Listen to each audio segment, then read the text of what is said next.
Hey, everybody, welcome to the debut episode of The Drew Allen Show here on YouTube, anyway. I've started up a YouTube channel. You're welcome. As you can see, it's a work in progress behind me. It's a long story, pretty funny and comical, actually. Under construction, though, obviously, my podcast studio here. But that's neither here nor there. If it's a problem, just focus on this beautiful mustache that I've been growing and working on. But I just wanted to get here, regardless of the background. I don't care. And I want to talk about Maduro. And I want to do it in the most honest, raw, transparent way possible. Now, first off, I woke up to the news of Maduro's capture, and it felt like Christmas. And it was just a few days after Christmas, but it was an adult Christmas. I had just spent Christmas, obviously, with my two kids. I've got a almost 1 year old. She turns one on January 10th. So this was her first Christmas. And then I have a going on 3 year old. And this was not her first Christmas. But, when you have kids, it's not about you anymore. You want to see the joy on your children's faces. That's what Christmas becomes, that and the fact that Jesus was born. And so this was an adult Christmas for me. I got the news. I ran in there to the kitchen. We got a routine going right. 7 a.m., we're up no matter what, getting the kids out of bed. My wife's already starting to make breakfast and all that. And I sat down. I looked at my wife. I said, "Did you see the news?" And my wife said, "Maduro?" And I said, "Yes. Yes, I am so proud to be American. I am so happy. I am so excited." And that's the thing about the Trump administration and the direction we're going. And don't let other people convince you otherwise. Now, there are a few components to this. The first, of course, is the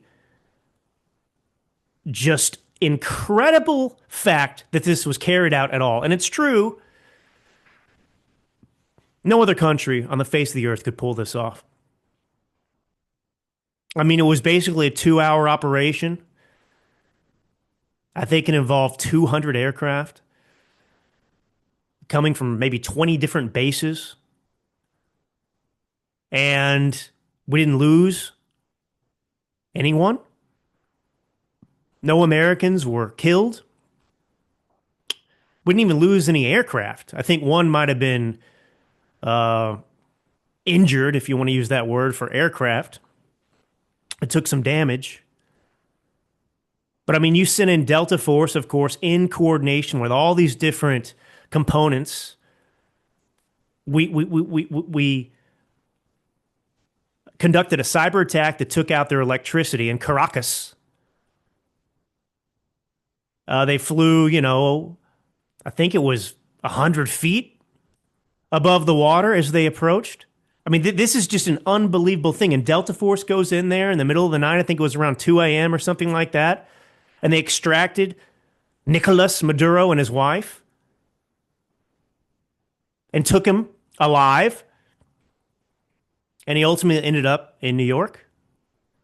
It's just a stunning thing. And you should be proud to be an American. This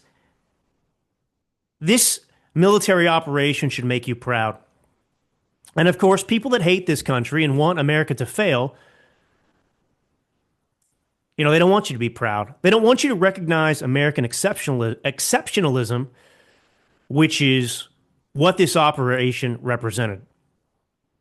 Exceptionalism under Trump. DEI is out, and we are a serious, formidable military force again. And you better believe that every single enemy we have around the world took notice of this. And that's the secondary importance of this. Not just that we got a narco-terrorist who happens to be a dictator of Venezuela as well, but we put our enemies on watch. Hey, see what we just did with Maduro? You could be next. And they should feel that way. Now,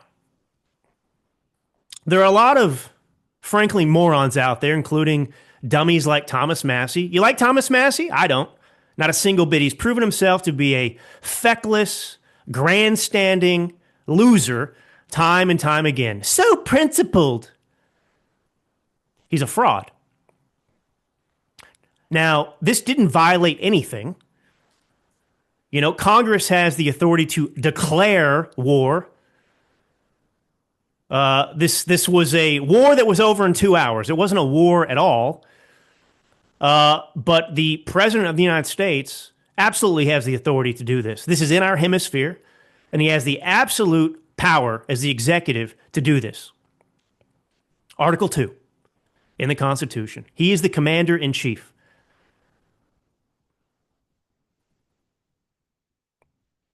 And we've seen this play out historically too.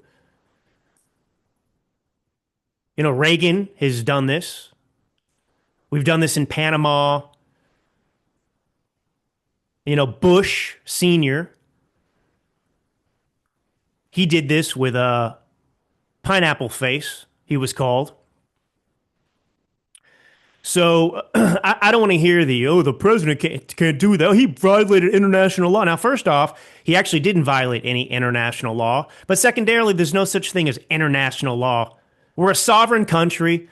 The whole globe agrees with these. No. We have a constitution, and we are America first. Now, there are people out there that want to convince you that this wasn't America first.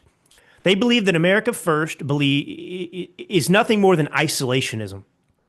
It's the stupid backwards belief in the year 2026 now that the United States doesn't have any interest elsewhere around the globe, that we should just sit here in our country and any action outside of our country can't possibly have any benefit to this country. And of course, that's not true. You know, how do you think the United States of America became 50 states? You know, we won a war against Mexico to get like a third of our territory, California, Texas, and so on and so forth. We have Hawaii. We have Alaska. You know, and some people out there forget history and they think that, the world should stay frozen in time. Not for everybody else. You know, Russia can go in and invade Ukraine. China can have its eye on Taiwan. You know, the world is going to change. It's a very dangerous world, actually. And the only thing that's going to protect us is American power. Peace through strength. Or in this case, going in at 2 a.m. and taking Maduro captive. And we should do it. And we did do it under Trump. And I'm glad that we did it. Now, people out there on the left, for example, Democrats, would have you believe that Nicolas Maduro was a good guy all of a sudden. Even nincompoops, sad to say, like Tucker Carlson, who used to be one of us, who's no longer one of us. He's no longer an ally. I hope you understand that Tucker Carlson is not one of the good guys anymore. He's out there defending Maduro. Well, Maduro, he might be a socialist who's killed 21,000 people, murdered 21,000 people in Venezuela since, he seized power. But, he banned pornography. You can't be gay in Venezuela. Look what a good guy Maduro is. He's so conservative. This is what people like Tucker Carlson are saying. And I've just had enough, folks. The reason I'm starting this show on YouTube is because I've just had enough. Yeah, I'll be funny sometimes on here. Don't worry about it. But I'm here to just speak the plain facts. Truth. Even when it's hard. Because there's so much noise out there. There's so much misinformation. There's so many lies. There's so many cowardly people out there that won't just talk about things the way they are. I mean, you can strip politics out of this to some extent and just look at it on its merit. Was this good or was it bad? Should we have done it? Should we not have done it? And Venezuela is in our hemisphere. Okay? Look at a map. Look where it's located. And our enemies are using Venezuela, have been using Venezuela to go to war with the United States of America. China and Russia in particular. Iran as well. And this was absolutely about oil, by the way.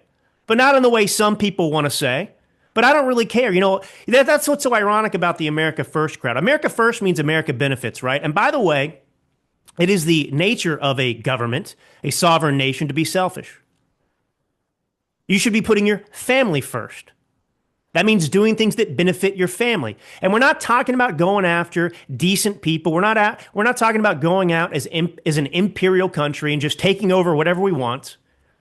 But my God, folks, if you've got enemies out there, which Maduro was, if If you've got enemies out there and they're weaker than you, why should we not be doing this if it's in our best interest? It's absolutely in our best interest to do this. It's not just about the cocaine and some amount of fentanyl that's being smuggled into the border. Venezuela's been sending their criminals to this country. And like I said, Iran, Russia, China, they're using Venezuela for their oil. And by the way, a couple decades ago, when Venezuela went full-blown socialist and destroyed itself, they seized our oil too. Because ExxonMobil, I believe it was, what's the other big one? We had two oil companies. One changed its name. Chevron used to be called something else before at the time, but it became Chevron. Those are U.S. companies that were over there. And the socialist regime in Venezuela just took their stuff because they nationalized it. And they seized about $5 billion, I think it was, worth in oil and so on and so forth from us, our companies. It's not the role of the president or the United States of America to simply be polite and worry about other people's feelings all the time. It's not. What happened to manifest destiny? And by the way, if you look around the world, so I want to say this too. A lot of people want to compare. A lot of people want to falsely compare Venezuela and this Maduro situation to Afghanistan or Iraq. It's not remotely the same. Venezuelans, by the way, share our values. Like the United States, it's a Christian nation for the most part, Catholic. And they do share our values. And they've been oppressed for a long time. And we're not going to import all the Venezuelans. Here's what's amazing, too. What the Democrats and the left want to do, their idea is you have all these horrible places around the world that are third world, crap holes. And they just want to open our border and bring all of the citizens that don't want to be there because they live under oppressive regimes. And obviously, the United States of America is a better place for them to be. There's more opportunity here than Venezuela or El Salvador or wherever. And they just want to import all the garbage into this country. So here's a different way to do it. Go over there when you have a situation like this, when you have a sworn enemy to the United States of America, clean house, and they can stay there. They can fix their own country. We should be exporting democracy around the world. And I don't care. Let's go and do this in Cuba too. I don't care. Why not? You got Cuba, for example, is training people like the transgender groups that we learned about in Utah after Charlie Kirk was assassinated. You got all these militant transgender groups that are aligned with communist revolutionary groups around the world. They go to Cuba to train and come back to the United States and try and destroy the country. Well, Cuba's a nothing country. Its people are oppressed, and we have the wherewithal to take them out. Why not do it? I don't care what the world has to say. How's the rest of the world doing? How's Europe doing? Huh? We are the leader. And there are people out there that say, what if Canada decided to come into the United States of America and try and kidnap Donald Trump in the middle of the night and take him back to Canada for war crimes? That would never happen because they can't do it. They don't have our military. And not every country is the U.S. They're not like us. We are the greatest country in the history of the world. So we can do it. So we do it. That's how it works. There are benefits to being strong and powerful and maintaining that.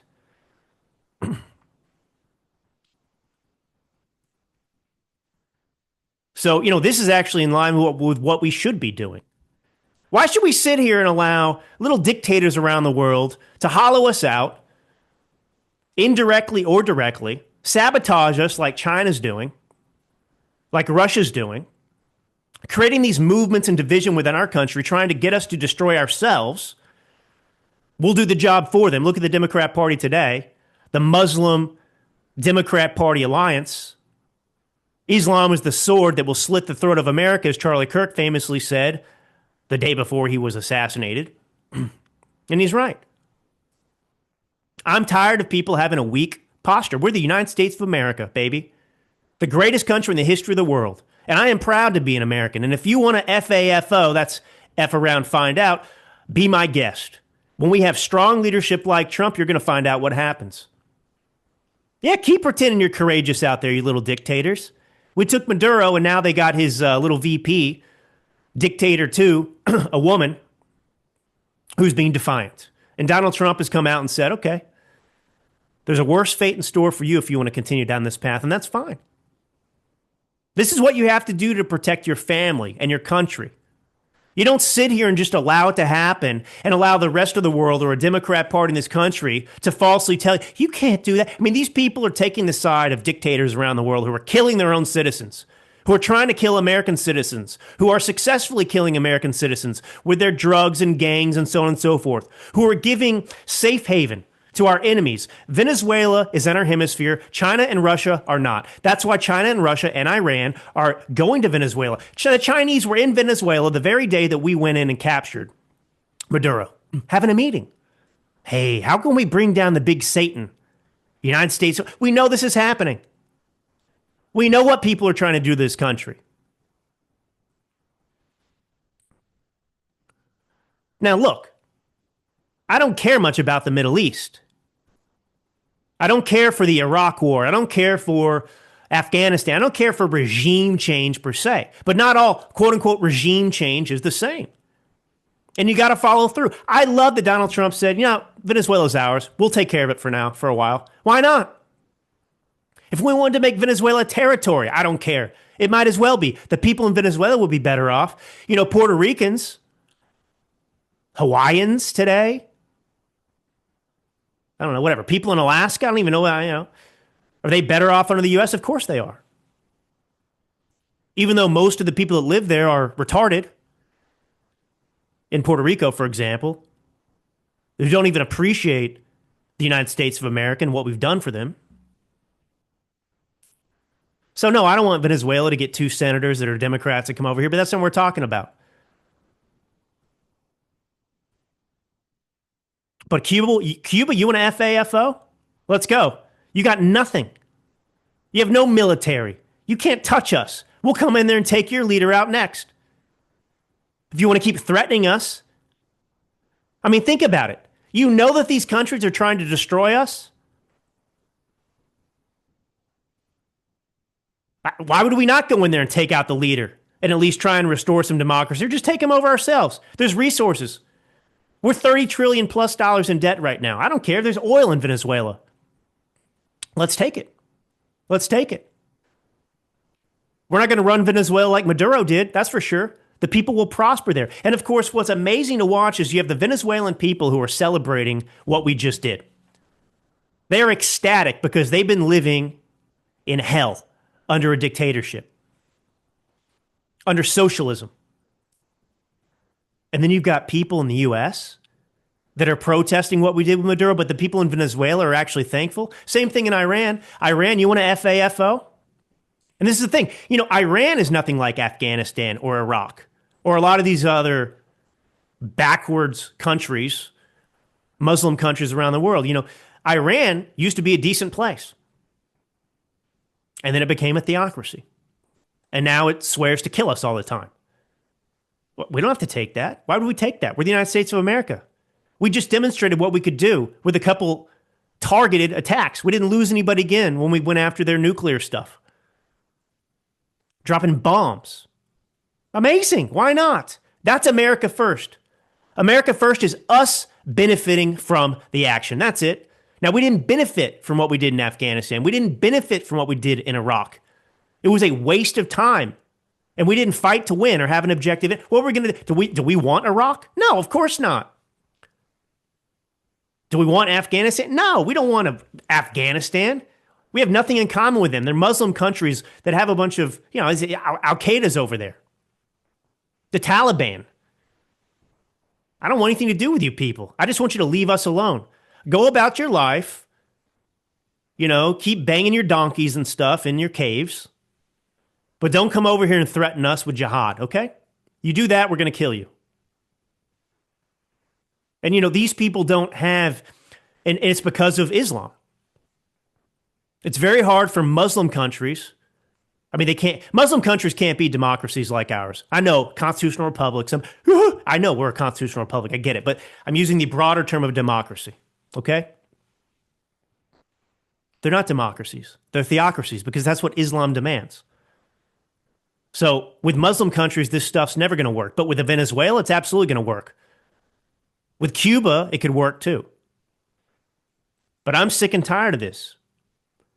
And the Democrats are just a joke at this point. You can't take them seriously. They were criticizing, Joe Biden was criticizing years ago Donald Trump for being Maduro's buddy. Maduro's a horrible person and Trump's going to come in there because he loves dictators and blah, blah, blah. And now they want to criticize Trump for taking action? Trump, who doesn't have the balls to take action against Maduro. What did he just do? Well, now Trump did it. Trump did it. So now we got to hate on it. We got to be against it. No, so get it out of your mind. America first doesn't mean being a sitting duck. Okay? Donald Trump had the authority to do this, and he did it. He has the authority to go after narco-terrorists and their boats and bomb them, and that's fine. And the problem for a lot of people is they just don't know the history. They don't understand how long this problem has been going on with Venezuela. To them, they think Venezuela, there's nothing wrong with Venezuela, right? Of course there is. Venezuela is a huge problem. Well, what about Mexico? Yeah, Mexico's a problem too. We're trying to deal with them also. Mexico's a different situation. We have a lot of commerce with Mexico. And we're trying to bring it home with the tariffs and so on and so forth. So this was absolutely an America first action that was taken. And there's precedent for this type of thing happening before. And you keep hearing about the Monroe Doctrine. That's taking care of our hemisphere. Okay? So yeah, they're rich in oil. It's our oil now. We got debts to pay. We got an economy to think about. The U.S. economy. And Venezuela will benefit as well from being free. And I'd much rather run Venezuela than just, let there be some void and some new dictator comes in. That's not going to happen. It's in our best interest now to oversee Venezuela. And the reason, honestly, we get in this mess, for example, is because it's not really America first. When you hear Democrats that want to go out there, or some rhinos, and they want to take, we got to protect Ukraine. There's nothing in Ukraine for the United States of America. We have no interest there. But we do have interest in Venezuela. Ukraine, different situation again. So you've got to weigh these things on their own merits. You can't sit here and say, oh, well, all regime change. I mean, that's shallow thinking. Shallow thinking. And again, you've got to understand the history of why this happened, a history of why Venezuela is such a thorn in our side, and why it's become such a dangerous haven for terrorists that want us dead. And even for Democrats, you want this Ukraine war to stop? Well, this is one way to get leverage over Putin, because the oil that is in Venezuela is propping up Russia because they have a deal with Russia. Russia goes in and basically think of it like a restaurant. They buy the oil at, at a low price. And then they go and sell it at a premium to China. And it props up their economy. So it's a way they're circumventing sanctions, even, for example. So no. Venezuela's in our backyard. Now Donald Trump's brought up Greenland again. That's in our strategic interest. I don't care. There's what's the population of Greenland? I'd have to look it up. 30,000. I mean, nobody lives there. I mean, why should we just stop and say, oh, the U.S., we can't expand. Let's let all the other countries around the world, get to conniving about how to bring us down and replace us and how to help themselves. But the U.S., we're not going to get involved in that. We're not going to look at any other territories. It's 2026. We don't do that anymore. The world doesn't change, folks. I mean, do you wish that the United States wasn't 50 states? Do you wish that we hadn't gone to war with Mexico and didn't have a third of our country? The Louisiana Purchase, should we not have done that and bought that from the French, huh? People would be decrying that today. Oh, you can't take Texas from Mexico. You can't take California from Mexico. That's Mexican. Why? Borders change, baby. It's who has the power. And again, this isn't imperialism. You know, everything requires wisdom in your action. You know, there's a reason Rome fell. You just kept gobbling and gobbling and gobbling for the sake of it. It just wanted to grow and grow and grow, and then it couldn't take it anymore. And there was corruption and so on and so forth. So there are problems to address. But anyway, I just wanted to give you my 2 cents on Venezuela on this debut episode of The Drew Allen Show on YouTube. You'll hear me on Stephen Gardner, probably talking about some of this stuff too soon. But this is raw, this is unfiltered, just like my wall behind me that will be fixed for the next episode. But I want you to be proud because we are the greatest country on the face of the earth and we can do things that other countries can't because we are the greatest nation on the face of the earth. And other people would be doing things like this if they could, but they can't. And it's our best interest to look out for America. This is why we need a strong military at this point, because people want to hurt us. People want to hollow us out. And they're succeeding in some ways, like in New York City with Mamdani. So, you know, have your wits about you. Don't just take what famous people tell you as the gospel. Think through these issues. Study these issues. Go and read about Venezuela. Study up on what Ronald Reagan did. Study up on what Bush did with Pineapple Face, the Panama Canal, and so on and so forth, okay? All right, God bless you all. This is just a taste.